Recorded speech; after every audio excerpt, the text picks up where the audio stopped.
এই কথাটা আমরা এক বাক্যে স্বীকার করি তো? যদি স্বীকার করেন তাহলে হাত তুলতে পারেন।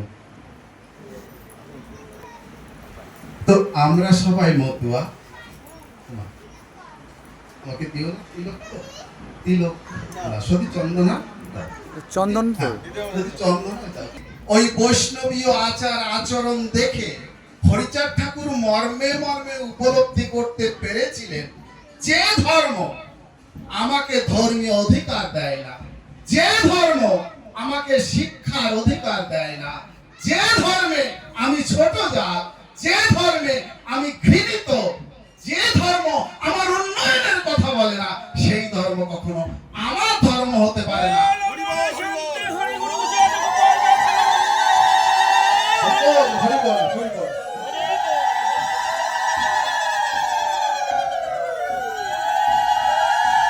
সেই ধর্ম দ্বারা আমার জাতির তথা ভারতীয় মূল নিবাসীর উন্নতি কখনো সম্ভব নয়।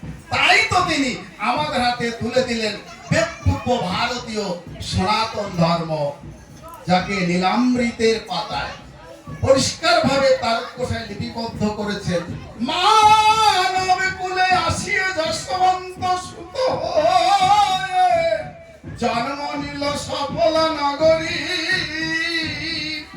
প্রচারিল গুণাগম্য সূক্ষ্ম সনাতন ধর্ম, জানাইল এ জগৎ ভরি। হরিচাঁদ ঠাকুর যে ধর্ম দিয়েছেন সে ধর্মটা সূক্ষ্ম সনাতন ধর্ম, সংক্ষেপে গৃহ ধর্ম, গৃহস্থ ধর্ম বা মতুয়া ধর্ম। এই মতুয়া ধর্ম যে সম্পূর্ণ স্বাধীন স্বতন্ত্র, অন্য ধর্মের থেকে আলাদা, এটা আমরা মতুয়ারা উপলব্ধি করতে পেরেছি কি? আর যদি পেরে থাকি, মতুয়া ধর্মের সঠিক দিশা মতো আমাদের জীবনশৈলী তৈরি করেছি কি? জন্ম থেকে মৃত্যু পর্যন্ত আমরা মতুয়া ধর্মের রীতি নিয়ম মেনে চলি কি? প্রত্যেক ধর্মের নিজস্বতা আছে, প্রত্যেক ধর্মের মানুষের নিজস্ব ধর্মীয় সেবক সমাজ ব্যবস্থা আছে। আমরা যে মতুয়া, এই মতুয়াদের নিজস্ব সমাজ ব্যবস্থা মতুয়া ধর্ম কেন্দ্রিক তৈরি হয়েছে কি? যদি না হয়ে থাকে, আগামী দিনে আমাদের মতুয়া সমাজ ব্যবস্থা তৈরি করা দরকার কি? ভেবে দেখবেন। আমার কথাগুলো হয়তো ভালো নাও লাগতে পারে, কেননা আমার কথায় নিষ্ঠতা নাই। তাই আমি বলবো যে আসুন আমরা আগামী দিনে আমাদের ধর্মীয় সমাজ গঠন করে আমরা গুরুচাঁদ ঠাকুর যে লক্ষ্যে পৌঁছানোর জন্য শিক্ষা আন্দোলন করেছিলেন, হরিচাঁদ ঠাকুর যে ধর্ম আন্দোলন করেছিলেন, সেই শিক্ষা আন্দোলন এবং ধর্ম আন্দোলনকে সফল করি। তো সেই জায়গায় পৌঁছাতে গেলে বাবা সাহেব আম্বেদকর বলেছেন, কোন জাতির মুক্তি তখনই আসে সেই জাতির মধ্যে যখন ধর্মীয় বিপ্লব হয়।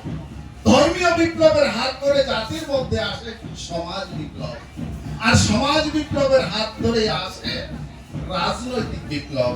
রাজনৈতিক বিপ্লবের মধ্যে দিয়ে, রাজনৈতিক বিপ্লবের মাধ্যমে সেই জাতির দাসত্ব মুক্তি ঘটে। গুরুচাঁদ ঠাকুর বলেছেন, যার দল নাই তার বল নাই, যে জাতি রাজা নাই সে জাতি তাজা নাই। আমরা এগুলো বলে থাকি, শুনে শুনে মুখস্থ হয়ে গেছে, কিন্তু নিজস্ব দল কি আজ পর্যন্ত তৈরি করতে পারলাম? মতুয়াদের নিজস্ব দল কি? হ্যাঁ, দল আছে। গ্রামে গ্রামে দলে দলে বিভাজিত হয়ে আছে। এক গ্রামে 4, 5, 7টা মতুয়ার দল, কিন্তু এক দলে আছে কি? এবং রাজনৈতিক ভাবেও আমরা চামচাগিরি করছি বিভিন্ন দলে। দলে নাই, দলে দলে আছে। এই যে দলে দলে থাকলে কোনোদিনই আমরা মুক্তি স্বাদ পাবো না। হরিচাঁদ ঠাকুর যে মুক্তির কথা বলেছেন, সে মুক্তি কিন্তু মৃত্যুর পরবর্তী নয়। যদি তাই হতো, তিনি রামকৃষ্ণ গৌরাঙ্গের ন্যায় নীলা খেলা করতেন। নীলা খেলা না করে করলেন চাষাবাদ, করলেন ব্যবসা বাণিজ্য, করলেন শিক্ষা আন্দোলন। এই চালবার ব্যবসা বাণিজ্য শিক্ষা আন্দোলন করে জাগতিক মুক্তি ঘটে। ওই মনোবাদী সমাজ ব্যবস্থা, ব্রাহ্মণ্যবাদী সমাজ ব্যবস্থা আজও যে আমাদের গোলাম বানিয়ে রেখেছে, আমরা কি সেটা উপলব্ধি করতে পেরেছি? অশ্বিনী গোসাই বললেন, ভারত ভাগবত তন্ত্র গ্রন্থ রামায়ণ অনুশাস্ত্রে নমশূদ্রের না পাই নিদর্শন। এবার শাস্ত্র মতে করে সাধনে কেমনি তারে পাবো।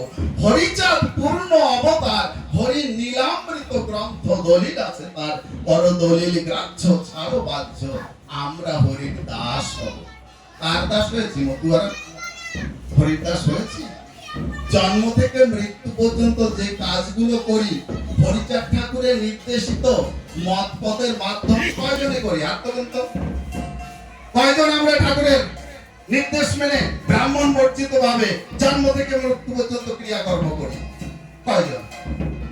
তাহলে দলে আসি, দলে দলে হরিচাঁদের দলে আছি, গুরুচাঁদের দলে আছি।